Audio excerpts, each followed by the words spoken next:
Hello student, मैं संजय चौहान। आज हम क्लास 12th का लेसन नंबर 8 प्राथमिक व्यवसाय जो टॉपिक है उसके बारे में विश्लेषण के साथ अध्ययन करेंगे।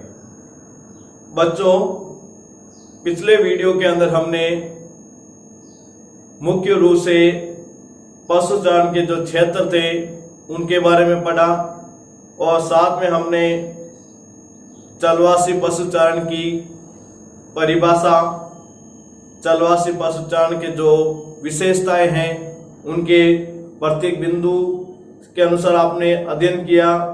साथ में हमने देखा कि चलवासी पशुचारण के क्षेत्र कौन से।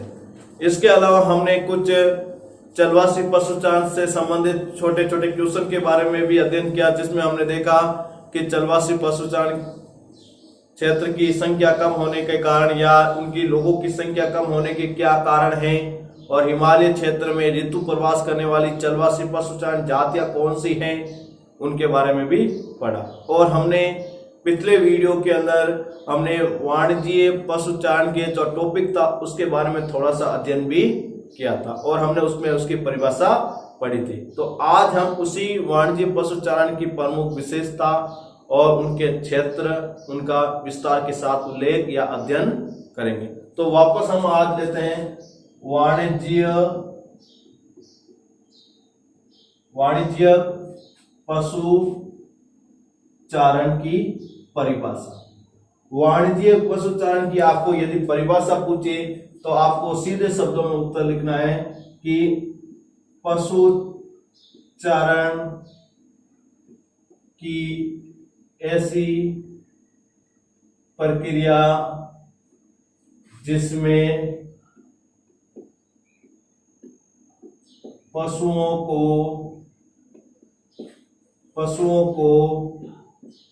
व्यापारिक क्रिया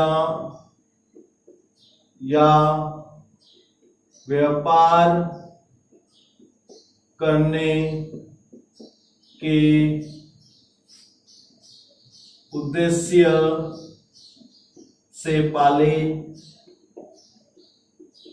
जाते हैं।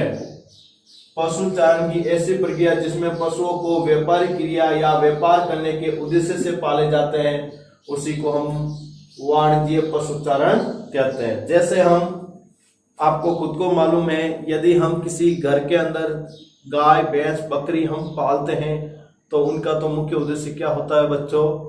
जीवन निर्वाह। मतलब उन पशुओं से दूध, दही या दूध दही से संबंधित जो भी हमें तत्व प्राप्त होते हैं उनको प्राप्त करना होता है। जबकि किसी बड़े फार्म के अंदर जब एक साथ बहुत सारे पशु को पाला जाता है उस समय बच्चों याद रखना, उनका मुख्य उद्देश्य जीवन निर्वाह ना करके उन पशुओं से प्राप्त होने वाले उत्पाद का व्यापार करना या उन पशुओं को बेचकर उनका व्यापार करना होता है। तो अब हम वाणिज्य पशुचारण की हम विशेषताओं को लेते हैं। इनकी कुछ विशेषताएं हैं जिनके आधार पर हम देखेंगे कि वाणिज्य पशुचारण किस प्रकार या किस तरह किया जाता है। यह अधिक व्यवस्थित तथा पूंजी प्रधान व्यवस्था है। देखो, ये एक व्यवस्थित होता है, इसके अंदर उच्च तकनीकी का प्रयोग होता है, प्रौद्योगिकी का प्रयोग होता है और एक क्रम विस्तृत होता है और इसको करने के लिए अधिक पूंजी की भी जरूरत होती है। जैसे एग्जाम्पल के रूप में आप यदि वाणिज्य पशुचारण करते हो तो नोट करके सबसे पहले याद रखना होगा, आपको एक विस्तृत घास क्षेत्र की आवश्यकता होगी। विस्तृत घास क्षेत्र की आवश्यकता होगी। तो आपको बच्चों मालूम है, इस तरह का विस्तृत घास का क्षेत्र प्राप्त करने के लिए उसके लिए भी क्या चाहिए? पैसा चाहिए। दूसरा, इनके लिए विस्तृत निवास क्षेत्र की भी जरूरत पड़ेगी। आपको बड़ा निवास क्षेत्र भी उन पशु को रखने के लिए बनाना पड़ेगा। उनको बनाने के लिए भी किसकी जरूरत पड़ती है? पूंजी की जरूरत है। और सबसे महत्वपूर्ण बात यह होती है बच्चों कि पशुओं को खरीदने के लिए उसके लिए भी क्या जरूरत पड़ेगी? उच्च पूंजी की जरूरत पड़ेगी। तो इसलिए इस व्यवसाय को अधिक पूंजी प्रधान व्यवसाय तथा इसके अंदर उच्च तकनीकी कौशल और प्रौद्योगिकी पाई जाने के कारण इसे व्यवस्थित रूप में देखा जाता है। अगला बिंदु, पशुओं के लिए बड़े बड़े फार्म बनाए जाते हैं जिन्हें रेंज कहा जाता है। बच्चों, सबसे महत्वपूर्ण क्वेश्चन है, यदि आपसे पूछ ले कि रेंज क्या है, सबसे पहला क्वेश्चन यही है, रेंज क्या है।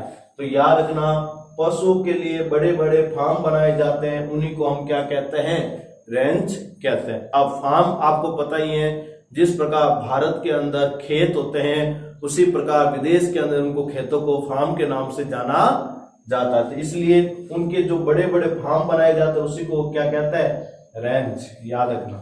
फिर अगला बिंदु, पशु उत्पाद को वैज्ञानिक ढंग से संशोधित एवं डिब्बा बंद कर विश्व के बाजार में निर्यात कर दिया जाता है। और पशु से जो प्राप्त होने वाला जो उत्पाद है, जैसे दूध है, ठीक है, उस दूध को आपको पता ही है पैकिंग करते हैं पॉलीथीन के अंदर। आपने देखा होगा सरस दूध की थैली या पाउच देखते हो, या फिर और बहुत सारे ऐसी कंपनी है जैसे अमूल है, जैसे अमूल दूध की डेयरी के ऊपर आपने देखा होगा, उस वो भी एक पाउच बनाते हैं दूध का, 20 रुपए का, 30 रुपए का। ये पाउच क्या करता है, उसको वैज्ञानिक ढंग से उच्च तकनीक से पैकिंग करके उसको रेफ्रिजरेटर मतलब फ्रिज के अंदर रखकर उसे लंबी दूरी तक एक स्थान से दूसरे स्थान पर भेजा जाता है। उसी प्रकार आपने देखा होगा इन पशु से होने वाला जो मांस है उसको भी डिब्बा पैकिंग करके विदेशों के अंदर बेचा जाता है। तो इसके लिए क्या करते हैं, वो अच्छी तकनीकी का प्रयोग करते हैं। इसके अलावा और बहुत सारे ऐसे उत्पाद होते हैं जो हमें अपने पशु से प्राप्त होते हैं, उनको अच्छी तरह से वैज्ञानिक ढंग से संशोधित करके हम विदेशों में भेजते हैं। एग्जाम्पल के रूप में आपको खुद को मालूम है, विश्व की सबसे बड़ी मंडी कौन सी है मांस की, शिकागो। विश्व की सबसे बड़ी मांस की मंडी कौन सी है, शिकागो। तो इस शिकागो के अंदर यदि हमें पशु का मांस बेचना है तो उसको क्या करते हैं, वैज्ञानिक ढंग से डिब्बे में संशोधित करके उसको वहां पर भेजते हैं। लेकिन पहले इसका उल्टा होता था, पहले जीवित पशु को भी वहां पर भेजा जाता था। इस कारण बीच रास्ते में काफी पशु की मृत्यु हो जाती थी, इसलिए उनको बहुत ज्यादा क्या होता था, नुकसान उठाना पड़ता था। लेकिन वर्तमान में वैज्ञानिक ढंग से उनको एक स्थान से दूसरे स्थान पर भेजा जा रहा है।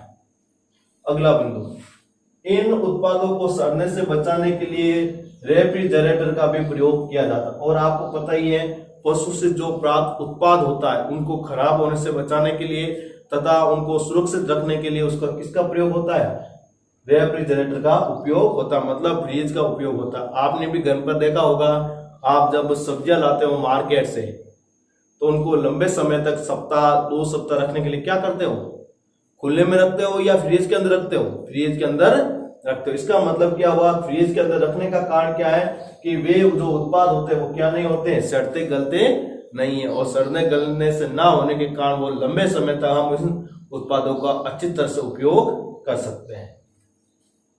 अगला बिंदु, इसमें मुख्य ध्यान पशु के प्रजनन पर, जनिक सुधार पर, बीमारियों पर नियंत्रण और उनके स्वास्थ्य पर रहता है। और जो वाणिज्यिक पशुचारण होता है उसके अंदर पशु के ऊपर बड़े ध्यान रखा जाता है, वो भी वैज्ञानिक ढंग से, क्योंकि आपको खुद को मालूम है कि आजकल पशु के अंदर विभिन्न प्रकार की बीमारियां उत्पन्न होती है, जिससे उनकी प्रजनन क्षमता पर, उनके स्वास्थ्य पर बुरा प्रभाव पड़ता है। एक शब्द आया आपके यहाँ प्रजनन। यदि आपको प्रजनन की परिभाषा पूछी जाए तो बच्चों आपको सीधे से लिखना है, सजीवों द्वारा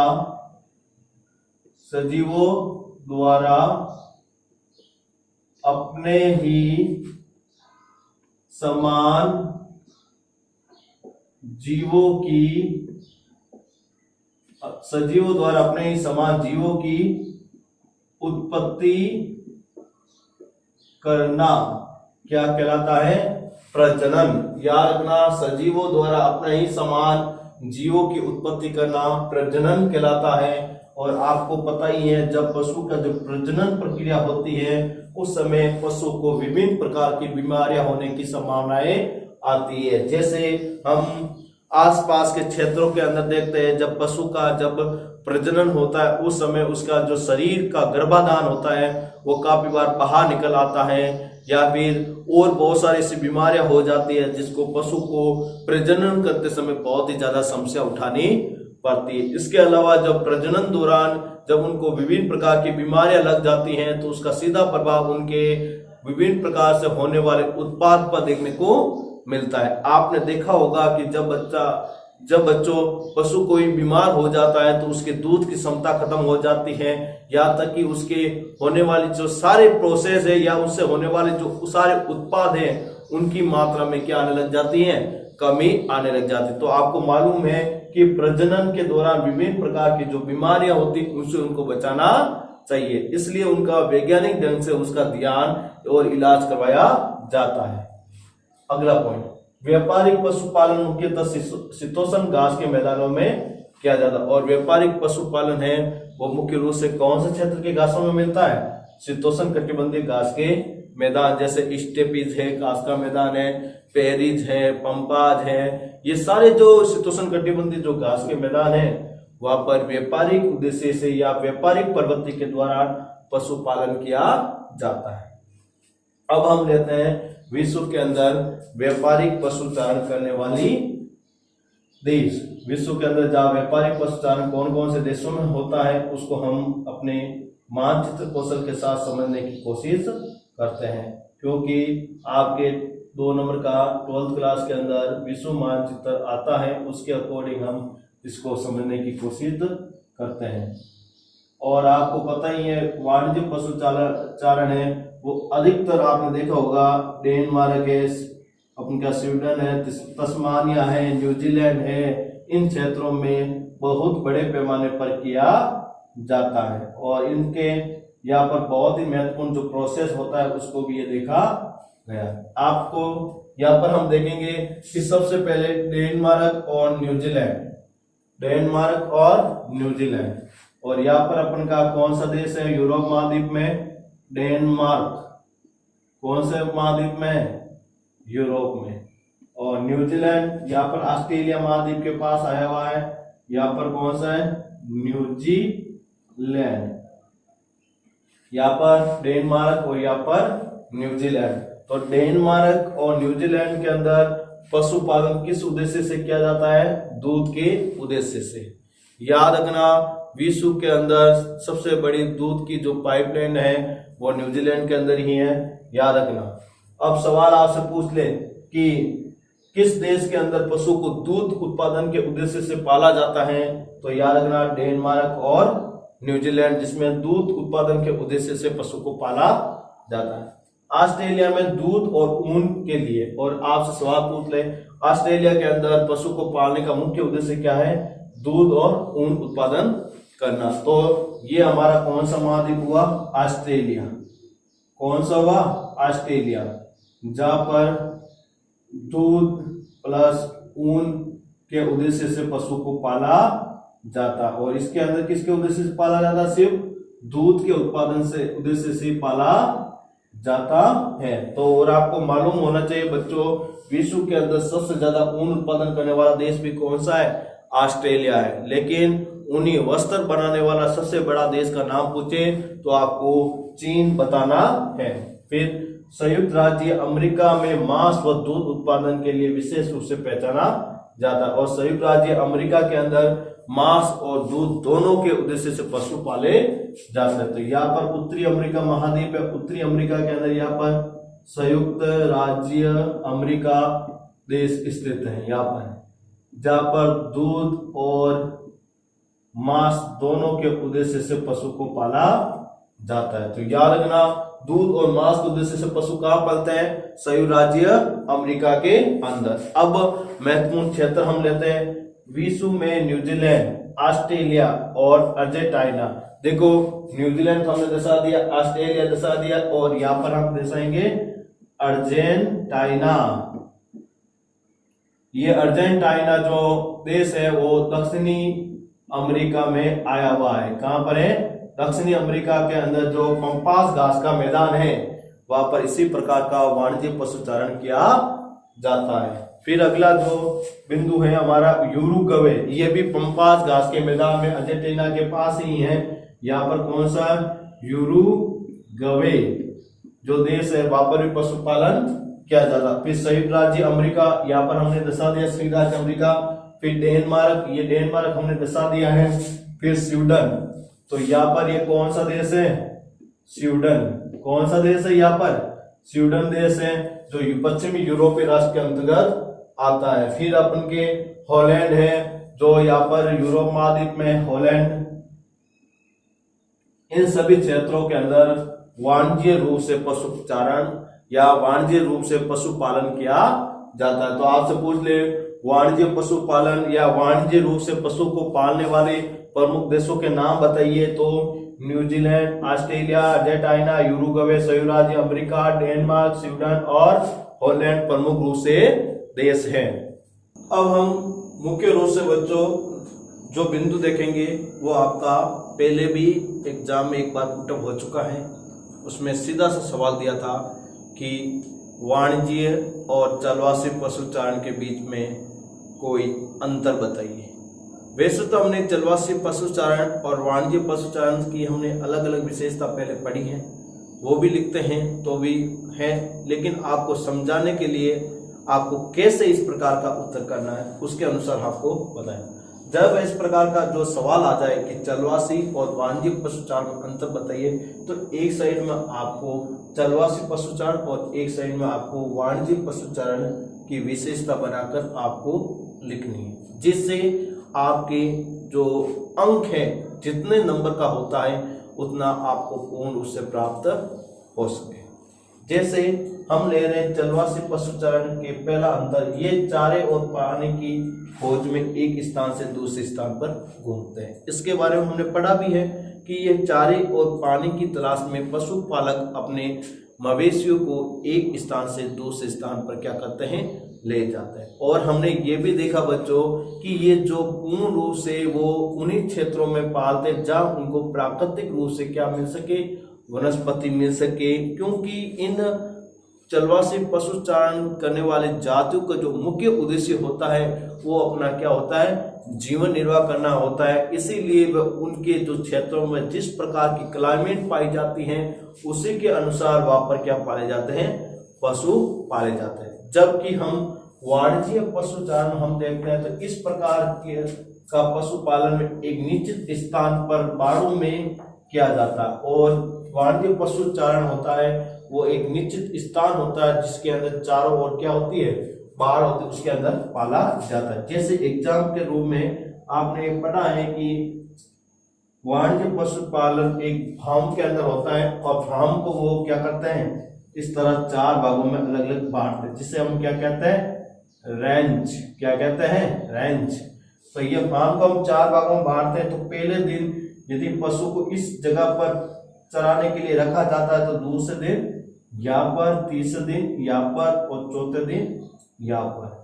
तो और इनके बीच में क्या लगा दी जाती है, इस तरह बाड़ लगा दी जाती है और फिर इसी के अंदर उनको रखा जाता है। इसका इस प्रकार का प्रोसेस करने का मुख्य उद्देश्य क्या है, क्योंकि बच्चों जब पहले दिन यहाँ पर पशु चरता है तो यह घास क्या हो जाएगी, खत्म हो जाए, फिर इसके अंदर दूसरे दिन डालेंगे, फिर इसके अंदर घास खत्म, तीसरे दिन इसमें, चौथे दिन इसमें, तब तक 4 दिन के अंदर जो पहला क्षेत्र था जहां पर घास पूर्ण रूप से खत्म हो चुकी थी वो 4 दिन के अंदर पुनः उगकर या बड़ी हो जाती है, जिससे पशु को खाने के लिए वो मिल जाती। इसलिए ये अलग अलग बाड़ लगाकर इनको छोटे छोटे बाड़ों में बांटकर इनका चराने की रीति अपनाते हैं।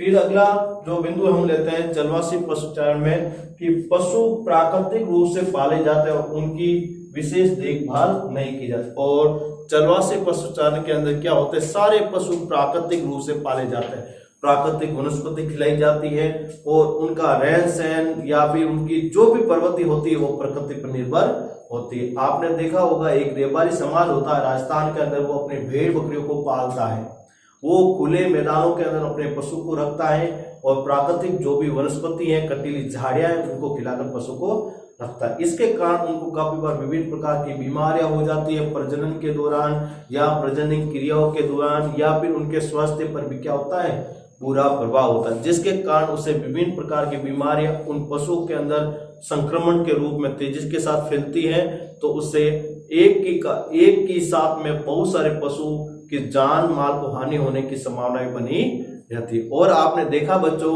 कि जब ये पशु होते हैं, जब एक ही साथ रहते हैं, एक ही जगह पर चरते हैं, तो उसके अंदर यदि कोई संक्रमण बीमारी होती है तो एक साथ सभी पशु में फैल जाने से उन पर कंट्रोल करना और उन पशुओं की जो स्वास्थ्य है उसके ऊपर ध्यान रखना भी क्या हो जाता है, बड़ा मुश्किल काम हो जाता है। लेकिन जब हम वाणिज्य प्रकार से हम पशु चारण करते हैं तो उसमें पशुओं को वैज्ञानिक रीति से पाला जाता है और उनकी विशेष देखभाल की जाती है। जबकि वाणिज्य पशुचारण में चलवासी पशुचारण का थोड़ा सा ऑपोजिट है। इसके अंदर जो पशु पालते हैं वो किस रीति से पालते हैं, वैज्ञानिक। इसका मतलब है उसके जनन पर, प्रजनन की जो प्रोसेस होती है उसके ऊपर, या तक कि उनके पूर्ण रूप से जो स्वास्थ्य होता है उसकी देखभाल होती। आपने देखा होगा कि बच्चों जब पशु प्रजनन करता है उस समय पशु के प्रजनन के दौरान उन्हें विभिन्न प्रकार की बीमारियां होती हैं, जिससे प्रजनन के दौरान उनकी क्या हो जाती है, मृत्यु हो जाती है। या फिर प्रजनन प्रोसेस होता है उस समय भी इस प्रकार की बीमारी से उनकी मृत्यु होने की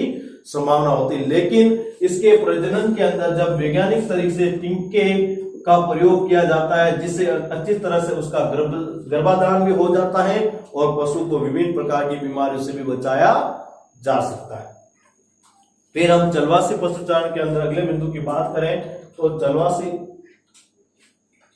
पशुचारण जीवन निर्वाह आर्थिक कृषि या जीवन निर्वाह आर्थिक क्रिया करते हैं। और चलवासी पशुचारण के जो लोग होते हैं वो कौन सी प्रवृत्ति अपनाते हैं, जीवन निर्वाह, मतलब उनके जो पशु से जो उत्पाद होता है वो अपने परिवार का लालन पालन करते हैं, अपने परिवार का आर्थिक जो प्रवृत्ति चाहिए उसकी पूर्ति करते हैं। जबकि वाणिज्य प्रकार के जो वाणिज्य प्रकार के जो पशुचारण होता है उसका मुख्य उद्देश्य क्या होता है, व्यापार करना, उनकी आर्थिक क्रियाएं होती है। इनका मुख्य उद्देश्य व्यापार करना होता है और इनका मुख्य उद्देश्य क्या होता है, आर्थिक जीवन का निर्वाह करना होता है। एक शब्द आया आर्थिक क्रिया।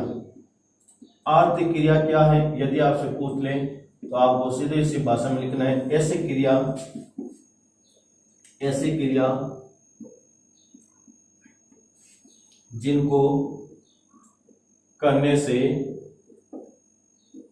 आय की प्राप्ति होती है, आय की प्राप्ति होती है, उसी को हम क्या कहते हैं बच्चों, आर्थिक क्रिया। तो व्यापारिक गतिविधियां भी एक आर्थिक क्रिया का भाग है, जो मुख्य रूप से किसका भाग है, आर्थिक क्रिया का, तृतीय क्रिया का भाग है। आपने पढ़ा है तृतीय क्रिया ऐसी क्रिया जिसके अंदर सेवाओं से संबंधित गतिविधियां की जाती हैं, उसको हम क्या कहते हैं, तृतीय क्रिया। और तृतीय क्रिया के जब भाग पढ़ते हैं तो इसमें आता व्यापार भी आता है, संचार भी आता है, पर्यटन भी आता है, और इसके अलावा अपन देखते हैं परिवहन भी आता है, सेवाएं भी आती हैं। ये सब इसके अकॉर्डिंग लिया जाता है। तो ये सारे जो आर्थिक क्रिया के ही क्या है, भाग है। अब हम वापस चलवासी पशुचारण का बिंदु लेते हैं। ये पुरानी दुनिया तक ही सीमित है, क्योंकि जब पहले तकनीकी विकास नहीं हुआ और जब किसी प्रकार का आर्थिक विकास की जो जड़ है विश्व के अंदर नहीं फैली थी, उस समय ये चलवासी पशुचारण होते थे। लेकिन वर्तमान के अंदर एक नई दुनिया बन गई जिसमें वैज्ञानिक तरीकों से सारा काम किया जाता है। इस कारण से ये जो वाणिज्य पशुचारण है मुख्य रूप से नई दुनिया के देशों में प्रचलित है, जहाँ पर वैज्ञानिक प्रवृत्ति अपनाई जाती है, जहाँ तकनीकी कौशल पाया जाता है, जहाँ वैज्ञानिक तरीका और तकनीकी के द्वारा पशुपालन होता है, उन क्षेत्रों के अंदर ये वाणिज्य पशुचारण किया जाता है। तो आपको मालूम हुआ बच्चों कि चलवासी पशुचारण और वाणिज्य पशुचारण के बीच में क्या विभेद है।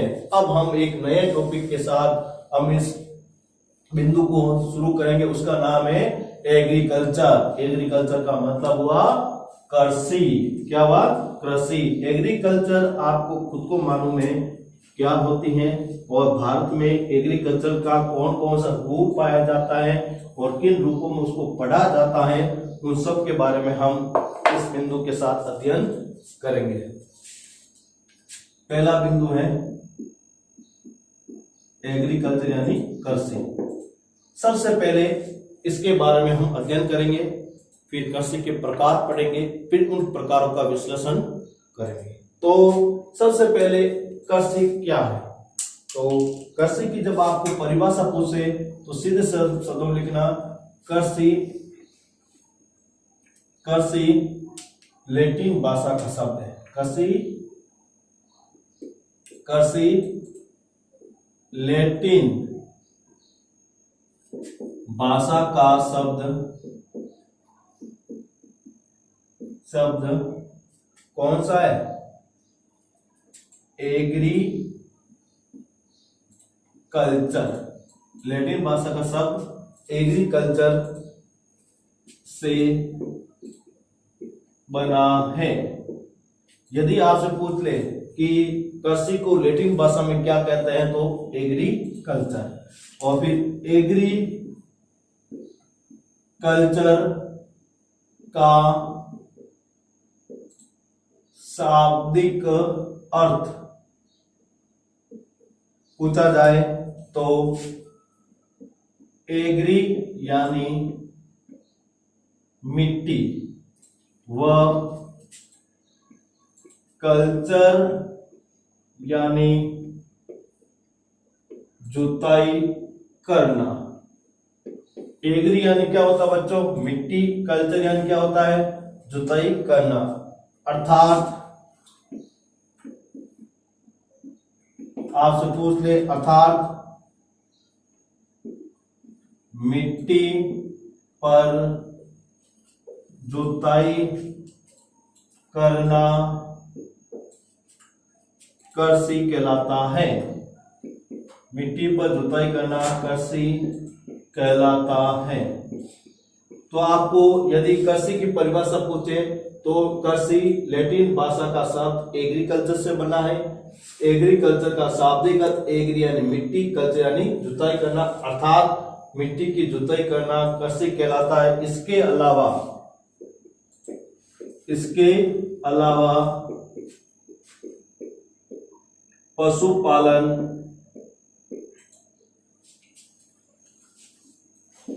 मत्स्य पालन व कुक्कुट पालन जैसी क्रियाएं भी इसके अंतर्गत आती हैं। ये क्या कहलाती है? पूर्ण रूप से कृषि की परिभाषा। वापस आपको मैं 3 सवाल इसके अंदर पुटअप होते हैं। कृषि को लैटिन भाषा में क्या कहते हैं? एग्रीकल्चर। कृषि का लैटिन भाषा में एग्रीकल्चर का शाब्दिक अर्थ क्या है? तो एग्री यानी मिट्टी, कल्चर यानी जुताई करना। अब पूछते कृषि की परिभाषा क्या है? तो कृषि लैटिन भाषा का शब्द एग्रीकल्चर से बना है। एग्रीकल्चर का शाब्दिक अर्थ एग्री यानी मिट्टी, कल्चर यानी जुताई करना, अर्थात मिट्टी पर जुताई करना क्या कहलाती है? कृषि कहलाती। अगला जो क्वेश्चन है, कृषि के अंतर्गत आने वाली और कौन कौन से व्यवसाय हैं? तो इसके अलावा पशुपालन है, मत्स्य पालन है, कुक्कुट पालन जैसी क्रियाएं हैं वो कृषि के अंतर्गत आती है। तो एक ही परिभाषा के अंदर कितने सवाल बन गए? 4 क्वेश्चन पुटअप हो गए। तो आपको किसी तरह से पूछे तो आप सवाल पूरा का पूरा आपको राइट होना चाहिए। अब आपसे पूछे आधुनिक कृषि विज्ञान के जनक। आधुनिक कृषि विज्ञान के जनक। आधुनिक कृषि विज्ञान के जो जनक हैं वो नॉर्मन बोरलॉग है। नॉर्मन बोरलॉग है। कहां के निवासी है? यूएसए मतलब संयुक्त राज्य अमेरिका के हैं। कहां के निवासी है? संयुक्त राज्य अमेरिका के हैं, जिसे आधुनिक कृषि के क्या कहा जाता है? जनक कहा जाता है।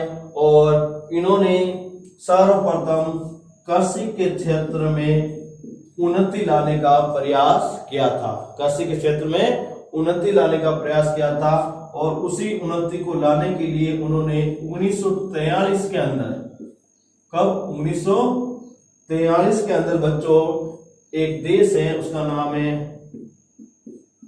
मैक्सिको। उसके अंदर उन्होंने एक महत्वपूर्ण प्रवृत्ति अपनाई, वो थी कृषि के उन्नति के लिए उन्होंने 1943 के अंदर मैस्किको के अंदर गेहूं और चावल के उन्नत किस्म की खोज करके उन्होंने विश्व हरित क्रांति की शुरुआत की। तो आपसे पूछ ले, विश्व हरित क्रांति की शुरुआत कब हुई थी? 1943 में। कहां से हुई थी? मैक्सिको के अंदर दो किस्म के चावल बनाए गए, दो किस्म के अनाज बनाए गए, एक तो गेहूं और एक अनाज, और इसकी खोज के साथ इसमें विश्व हरित की क्रांति की शुरुआत हुई। अब गेहूं और चावल के अंदर अपन देखते हैं तो गेहूं की जो उच्च कोटि की जो किस्म ली थी वो कहां से ली थी? मैक्सिको से। और चावल की जो ली थी वो ली थी फिलीपींस से। कहां से ली थी? फिलीपींस से। वहां से उन्होंने ये लेकर एक उन्नत कोटि के बीजों का क्या किया? खोज की, जिसे विश्व के अंदर अनाज के उत्पादन के अंदर तेजी से वृद्धि होने लगी। लेकिन इसी के मार्गदर्शन के अंदर भारत के अंदर एक जो कृषि विचारक रहे उसका नाम है MS स्वामीनाथन। इसी के प्रयोग से ये प्रभावित होकर उन्होंने MS स्वामीनाथन ने भारत के अंदर 1967 और 67 के अंदर, भारत के अंदर 1967-67 के अंदर हरित क्रांति की शुरुआत की। याद रखना, भारत के अंदर हरित क्रांति की शुरुआत 1967-67 में हुई और विश्व के अंदर 1943 में हुई। और इसी कारण MS स्वामीनाथन को भारतीय हरित क्रांति के जनक कहा जाता है। भारतीय हरित क्रांति के जनक कौन रहे? MS स्वामीनाथन। और उन्होंने भारतीय हरित क्रांति के अंदर अच्छा कार्य करने के लिए उनको 1967 के अंदर किसकी प्राप्ति हुई? नोबेल पुरस्कार की। 1967 के अंदर उन्होंने इनको नोबेल पुरस्कार दिया और हरित क्रांति की इनके महत्वपूर्ण योगदान के अंदर फिर MS स्वामीनाथन के द्वारा जो महत्वपूर्ण हरित क्रांति का जो सबसे ज्यादा प्रभाव किन किन राज्यों के ऊपर पड़ा, यदि आपसे ये पूछा जाए तो याद रखना सबसे ज्यादा पंजाब,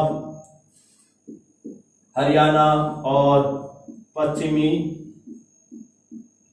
उत्तर प्रदेश, इनके ऊपर सबसे ज्यादा प्रभाव देखने को मिला।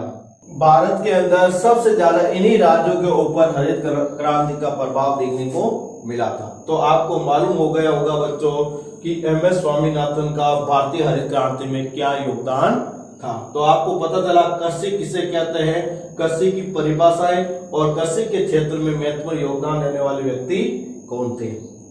अब हम कृषि के प्रकार की बात करें तो आपने देखा होगा ये सवाल 2016 के अंदर, कब? 2016 के अंदर ये सवाल पूछा गया था कि भारतीय कृषि किसे कहा जाता है और भारतीय कृषि के प्रकार कौन कौन से हैं, उनके प्रकारों के नाम बताइए तथा किन्हीं दो प्रकारों के ऊपर उनकी टिप्पणी या व्याख्या कीजिए। इस प्रकार का सवाल आया था। वापस एक बार मैं सुना देता हूं बच्चों।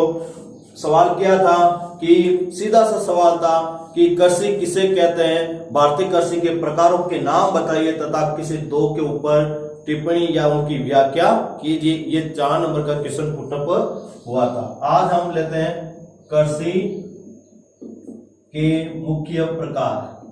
अपन जब कृषि के मुख्य प्रकार देखते हैं तो इसमें पहला स्थानांतरण कृषि, पहला प्रकार।